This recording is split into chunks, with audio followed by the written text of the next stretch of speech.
Hey everyone, I haven't done these review videos in a very long time, but without even explaining why, I'm just going to jump back into it. Mayday Parade have just released a brand new single called It Is What It Is on Friday 6th of March under their own record label called Bangarang Music. I don't think there's actually any evidence to suggest that they've left Rise Records just yet. Maybe they have, I don't know, I don't think it's been confirmed officially, but also it's not uncommon for artists to be signed to multiple records, but the fact that it's their own independent one, it gives them free reign to release whatever they want without the restrictions of a label. This song is produced by Zach and Kenneth, who have worked on their previous albums such as the debut album Less Than Romantic, the self-titled, and Monsters in the Closet.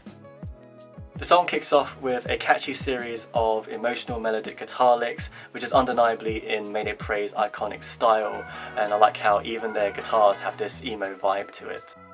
The first verse instantly strips itself back to just Derek's vocals and some guitars, and I think one way to interpret the beginning part of the song is that it's kind of about this person just trying to sort of get by through life, trying to make something of themselves, taking on the world, but deep down inside they kind of realise that they're going through these struggles and just learning really painfully along the way.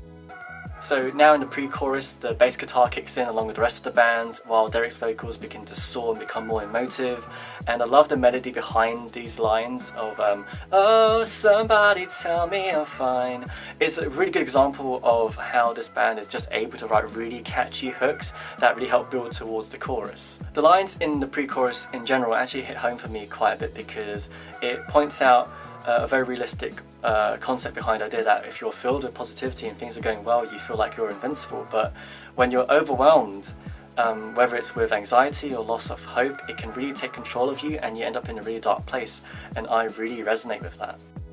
To me, this song has a very well written chorus in terms of its lyrics, the tempo, the instruments behind it, and how all of that put together creates this almost like military stomping style anthem, which helps drive it through nicely into the more faster, melodic, emotional parts of the chorus with the lines, I never had a chance to promise I'd never let go. I also love how they made references to their debut album song, I Hate to Be You, when people find out what this song is about, where in that one it goes, when I asked you believe me, you never let go, but I let go. And in this one it goes, but you let go, and it's like so sad. Or maybe it's supposed to be more of a positive thing where one person decides to let go to end the pain, but I mean, or maybe it's just as sad that way as well, I don't know. That's why I love this band. The way this chorus is written does a really good job in summing up the song as a whole, as it should do, to be honest.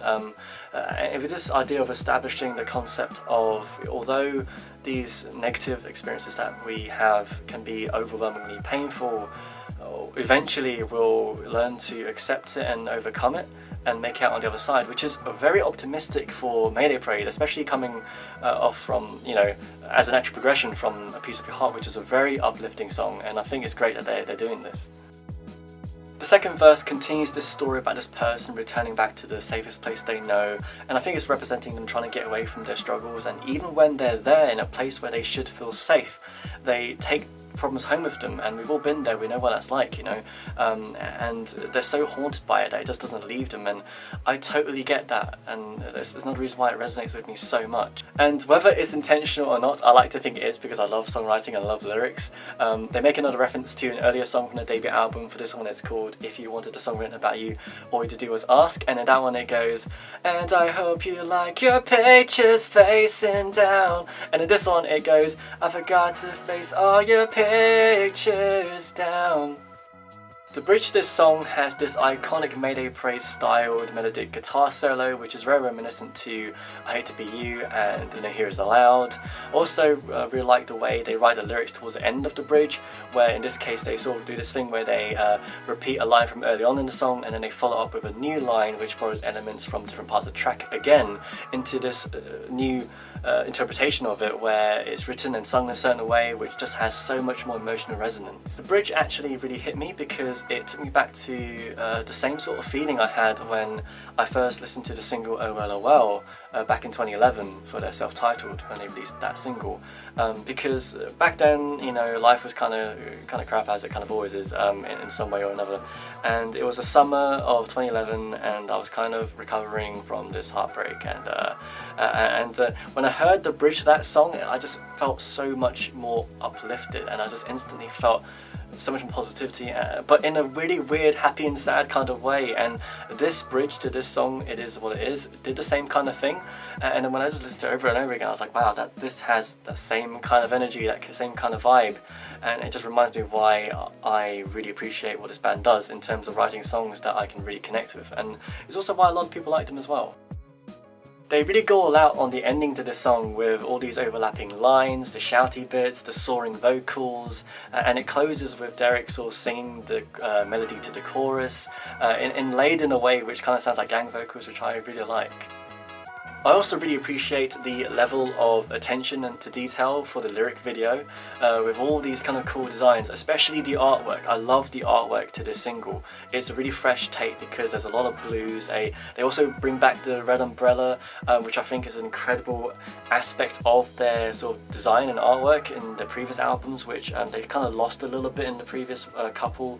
They kind of kept it in some way or another, but in this one I love how it's back and it's center stage. It's, you know, there, and in the video there's all these sort of like raindrops. I love the textures, the lighting, the color grading to this image, and all, you know, as the lyrics are sort of coming on the screen, it's like being written on a really steamy window, a piece of glass or whatever, and also the sort of images of the plane flying, the coffins, like all these imagery, the rain droplets and the flowers at the bottom, everything about it, and even the sort of Mayday Parade icons that they have is all really cool. Actually, also another really cool thing is the beginning bit right at the start of the video. There's that sort of red background, that red title screen, the rating card type thing, where it says a highly emotional content, and it's like, yes, we know what we're in it for, and it's just done so well, and I'm just really happy for them. And it's just, from someone who designs stuff with a design background, I think this is done so well, and I'm really impressed. Overall, this is an incredible single, and it kind of came out almost by surprise. There was a little bit of a build up this week to it, but it was a very nice surprise for Friday, you know, a great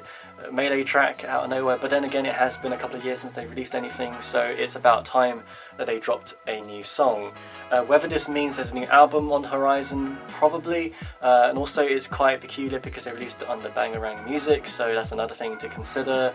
Whether they're still going to do one with Rise Records, I'm not sure. From the time I'm doing this video, there's a lot I don't quite know just yet, but if you guys found out something or you know something else, let me know in the comments. Thank you so much for watching, and spoiler alert, yes, I'm doing videos again, but gradually, so yeah, look forward to that. So thank you for watching. If you guys enjoyed it or found it helpful in some way or whatever, please feel free to like, comment, subscribe to my channel, and follow my various social media that I've got on the screen right now. And hopefully I'll see you guys in the next video.